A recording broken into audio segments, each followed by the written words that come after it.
Luto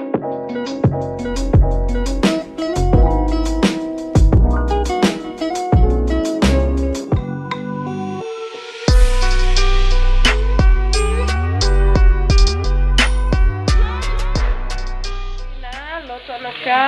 Hapit na mag-brown. Creamy.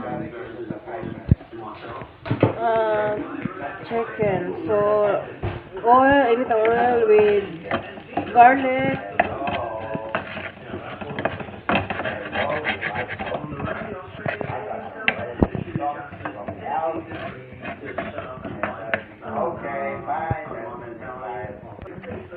Wait until it's brown, and then I add butter for para malami ang taste. Oh, ganda ka hanggang pare-pareha.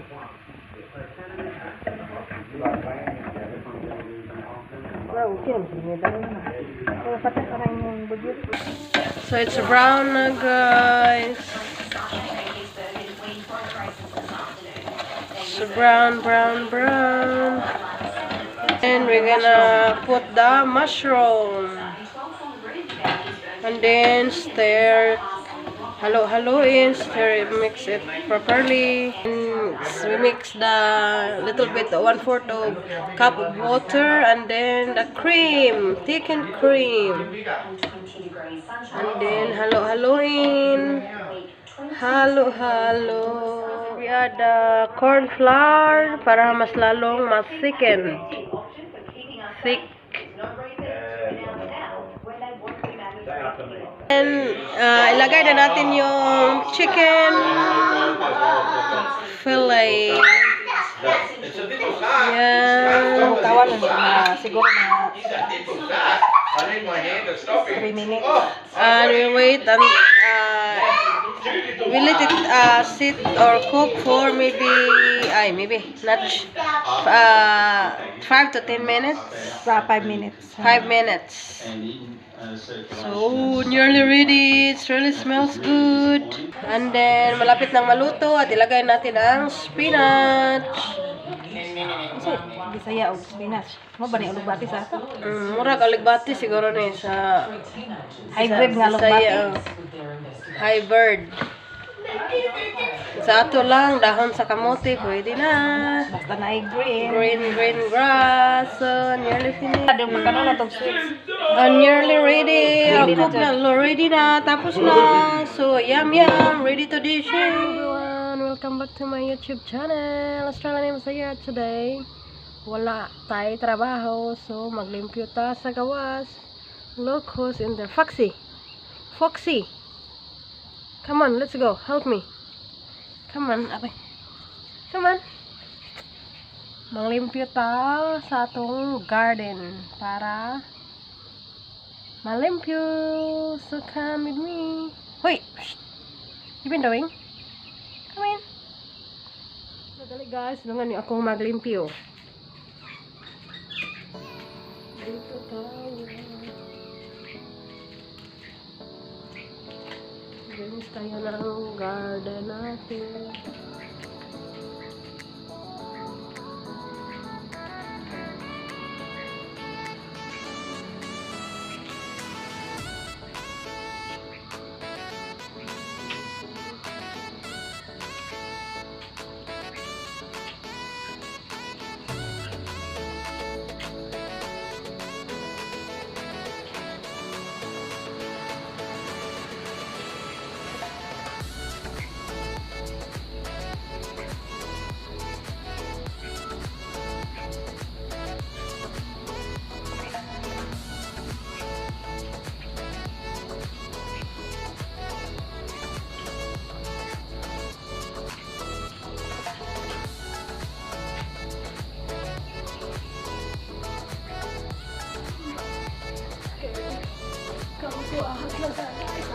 Natakot ako. Hello guys, so karon human ako pang ngibot sa sagbot. So og nakita niyo nang laban nasad kog upat rasad ka buok hand wash.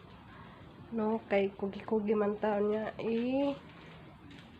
liligpit ko tong mga box na to kasi wala na siyang gamit, no? So, kailangan natin ilagay sa recycle. So, ipakita ko sa iyo ko yung mga ginagawa ko. So, there you go guys. Malinis na siya.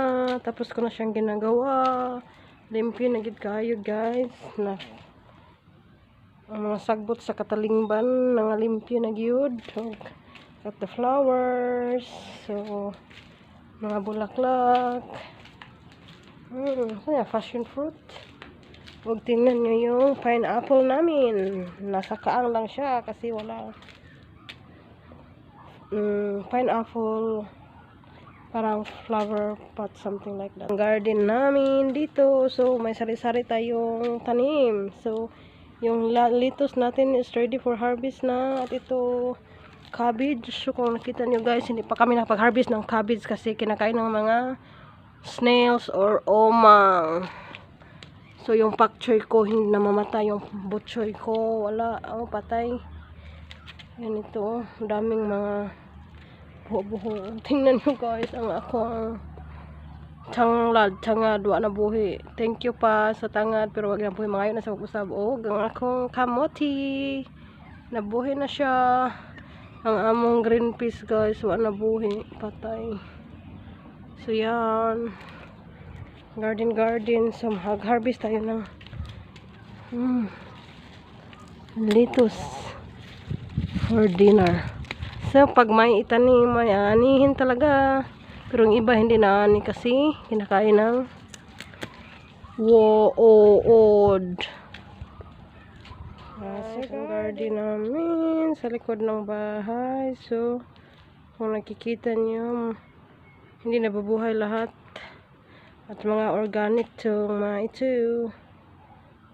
So, tadi guys, magtatanim ako ng onion, no? Nagpalit mo yung onion last week. Tapos ito kamutobo na. So, itatanim ko to. Tara, dito na lang kami kumuha ng onion. Hindi na sa supermarket. So, sana magbuhay siya.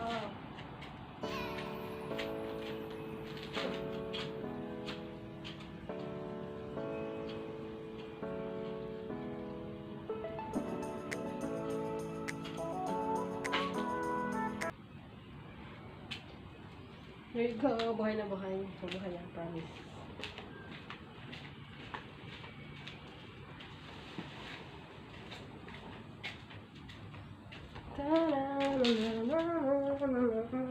Tik-tak tayo guys.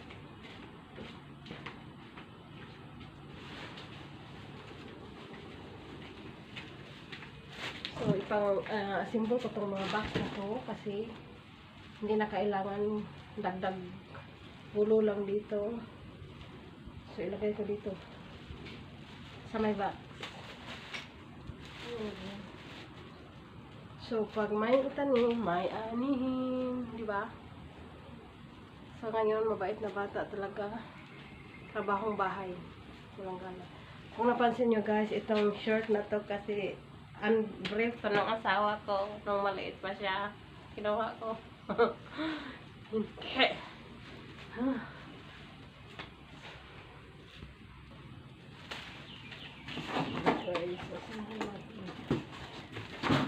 Para makasya sa recycle bin.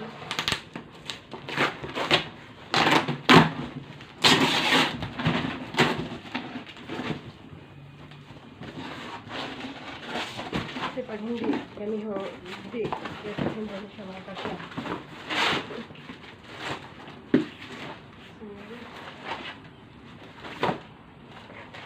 Sa recycle bin. Para mahipos. May washing kami na dapat itatapon guys. Ilalabay na washing. Hindi gumagana pero dyan sa lang na. Pero kung alam nyo ba na kami pa magbayad para mag-remove ang tag removalist kami. $15 para labay or $20. So expensive talaga siya. Ikaw, yung basura, kapay magbayad. Guys, natapos na ako sa ginagawa ko. So, pahinga natin ng konti. No? So, thank you for Hello people watching my vlog. Thank you very much. Here's the view guys in the other side. So yan. Nakita namin ang fish pan. So dito sa other side. So ang ganda ng view guys. Yung fish pan dyan. May kalsada. Sin ang neighbor, kung napansin nyo, ang sobrang tahimik. Parang walang tao sa paligid. No? Wala ng tsaka.